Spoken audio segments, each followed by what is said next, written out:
Connector Beads è una perlina di connessione tra madrelensa e terminale appositamente studiata e realizzata in materiale morbido. La particolarità che risalta subito all'occhio è la sagomatura che abbiamo in testa alla perlina, una sagomatura a mo' di molla che ha la funzione di ammortizzare il colpo in battuta del piombo. In questo caso un method feeder.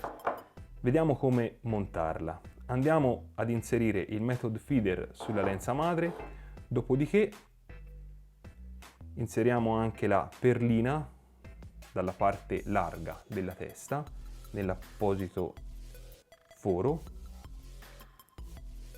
Poi andiamo a collegare lo sgancio rapido.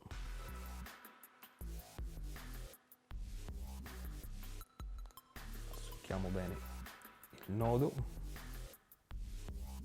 togliamo l'eccedenza. Lo sgancio rapido va ad incastrarsi perfettamente all'interno della perlina e il metodo va in battuta senza rovinare né lenza né il nodo. Grazie allo sgancio rapido anche la sostituzione del terminale è molto veloce e funzionale.